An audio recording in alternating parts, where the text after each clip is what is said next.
Hey guys, how's it going? Michael Troy here, and today we're looking at the Art of Homage Studios. Okay, this is a lot of fun. There's a lot going on here. There's a lot of great art in here. There's a lot of great artists who are just starting out in the industry, and it's fun to see their early work and sort of compare it to, you know, where their careers led and how much they evolved. So, and there's also a little thing in here by Whilce Portacio on how to draw comics. There's a thing by editor David Wohl on how to break into comics or what they were looking for at the time. And you got this like great collage jam cover. Omash Studios was pretty much Marc Silvestri's branch of Image Comics. What they did was they sort of split off into their own hubs, and with like a lot of them had talent searches for looking for sort of like a house style of their branch. Like Rob Liefeld, you know, trained and honed artists and sought out artists who would sort of exemplify his look and, you know, make his brand. And Marc Silvestri did the same thing, as did Lee with Wildstorm. And so there's that. Oh, this is kind of fun. This has the Omash Studios floor plan. I want to say they were in La Jolla, California. Or maybe, no, I don't know. Wildstorm was in La Jolla, but I'm not sure where Omash was.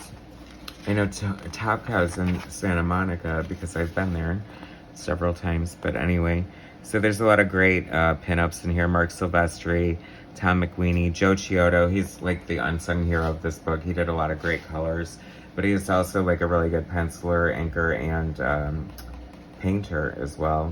Whilce Portacio, great shot of Wetworks. It's funny, Image Comics was like a very forward with like the computer coloring, and I think that a lot of people like really learned how to computer color through some of the studios of Image Comics, like Wildstorm and stuff. So artistically, like they just really elevated comics in a lot of ways. Art Scott Williams, it's always fun. He's, you know, mostly known as for inking Jim Lee, so it's fun to see him doing some pencils there. It's a great shot by Jim Lee of Wildcats. Wildcats, you know, in retrospect, it's like, I always, I guess, sort of lamented them because they weren't the X-Men, but in their own right, they're kind of a fun character. I think they look like a fun, colorful, intriguing looking team, right? Great pinup by Joe Chiodo here, and by Trevor Scott. This is a very early work by Scott Campbell, which is fun to see because he's super young here. I'm sure he just got picked out of the talent search, and you know, you can see a heavy like Art Adams influence. I just did a video on Joe Mad's early work on Excalibur, and it's very reminiscent of that in a lot of ways. I mean, you can definitely see how Scott Campbell has definitely evolved from this, although you see a lot of his potential and personality in his work.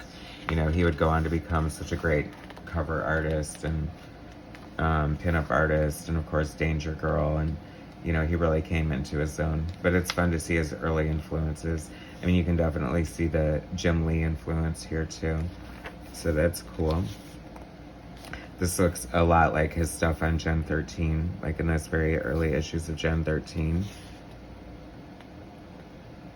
Very much like an Image look, how they're definitely, and very reminiscent of Jim Lee, how like they're really poured into their costumes. That's a cool looking dinosaur there.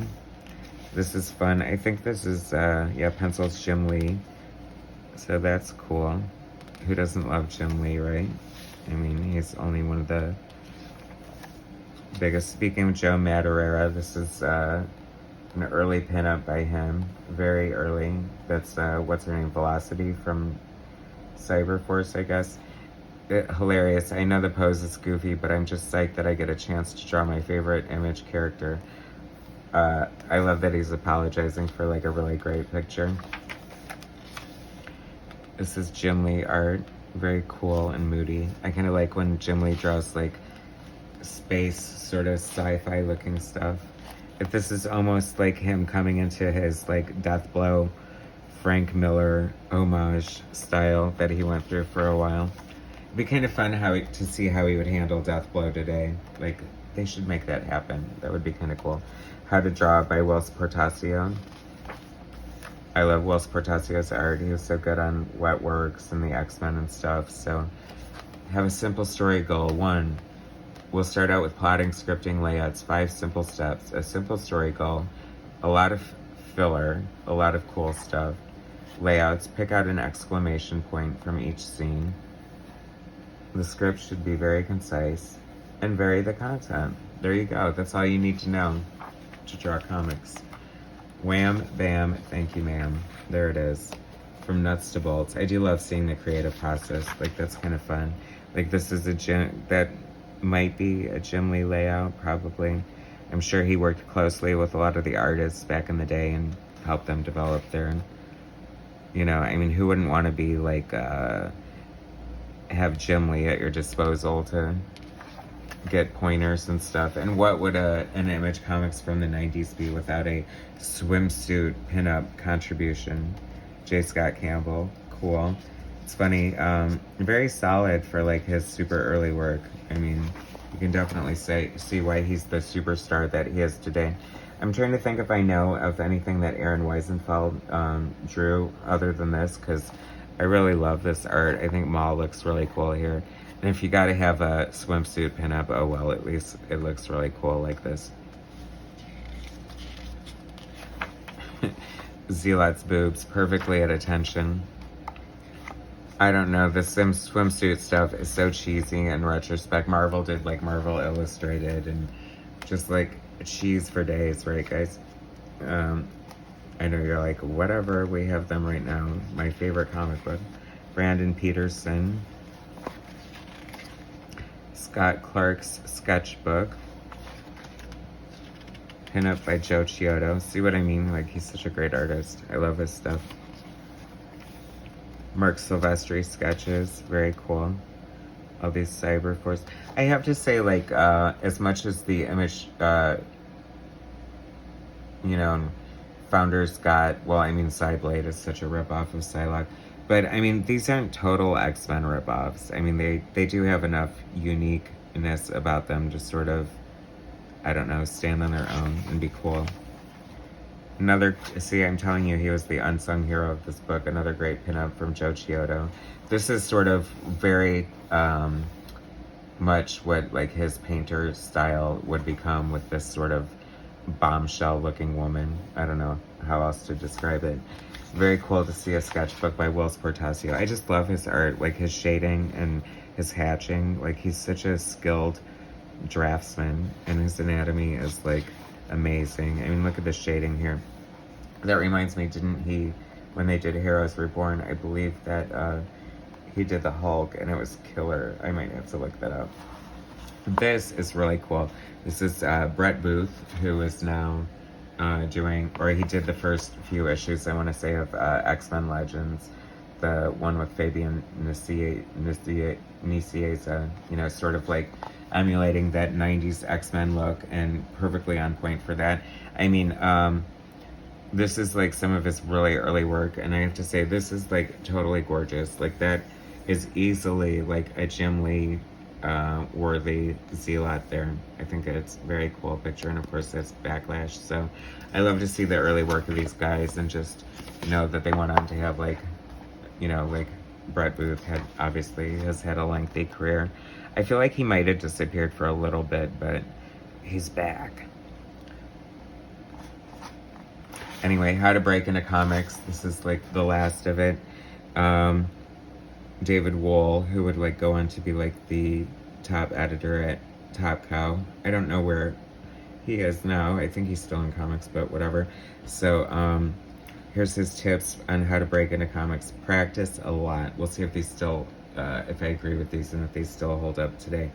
Absolutely, practice a lot. I mean, as any young artist know, you have to draw every day, whether you want to or not. And usually it's because you want to. I think most artists that I know, like me and my brother, like just couldn't not draw. Like, it's just in your blood, if it's in your blood. But you need to practice. Like, you're only going to get better by practicing. send your submissions to an editor. I would definitely research a company and see their submission guideline. I think the nature of the industry now is it's not your best bet to try to work for Marvel or DC. You know, you're much better off like pouring your hard work into your own creation, your own intellectual property, and I don't know, publishing it yourself digitally on Comixology, or doing a Kickstarter if you want physical prints, and just, but you know, I mean, but then there's, you know, you could publish it online as a way to get interest or prove your talent, but it ain't easy. It's hard work and it's pretty thankless. So, but if you love it, go for it. Show your best work at conventions. You know, I think that in the past it was more likely to get work through a convention unless they're actively seeking out. I've heard so many horror stories about editors like being totally disinterested. I know that I've shown my work at conventions before, and you know, you're just like a needle in a haystack unless you really stand out. Like, just definitely show your best work. Do not bring crap. It only brings down your good art. So rather than show like 10 mediocre pieces, like show 5 amazing pieces, I would say. Show that you can tell a story. That is so important. People, especially, like, I can't believe they're getting artists like C.B. Cebulski. You know, I'm sure he's discovered a lot of great artists, but finding your artists on Tumblr and Instagram, like, is unconscionable to me because, well, not unconscionable, but you have to show that you can tell a story. Like, a great pose or design is one thing, but the nuts and bolts of the comic books with the details and the backgrounds and just the everything you need to basically create a movie on paper, you need the skills for all of that. So definitely storytelling. And the good news is, if you are a good storyteller and you can't get work in comics, you could always be a storyboard artist. So, you know, I think that's what a lot of comic artists do. And, you know, there's good money in that. So that should be like a secondary goal of somebody who's like a skilled storyteller, comic book artist. Take criticism. You have to know how to take criticism. Oh my God, people do not know how to take criticism. They get so defensive. It's hard. You know, there's an ego in art, and it's like, it's hard not to take it personally when you're getting criticism, but it can only serve the art. You know, it should be about making the best art you can possibly make, and just like being realistic and, you know, humble, and sort of knowing that I think all the good best artists hate all their art anyway and just continue to strive to be better and want, you know, you're only as good as your last piece of art, and you know, there's a lot to be said for that. So anyway, some pretty great advice, of course. David Wohl, he worked for Image and Top Gun for a long time, so definitely nuggets of wisdom there. Anyway, that was the Art of Omash Studio, filled with some good little pointers and great looks at old art. If you can get your hands on this, I definitely recommend it. It's a fun piece to add to your collection. Thanks so much for watching. Please subscribe to my channel. Hit like, share my content, and I'll bring you some more later. All right, thanks, guys.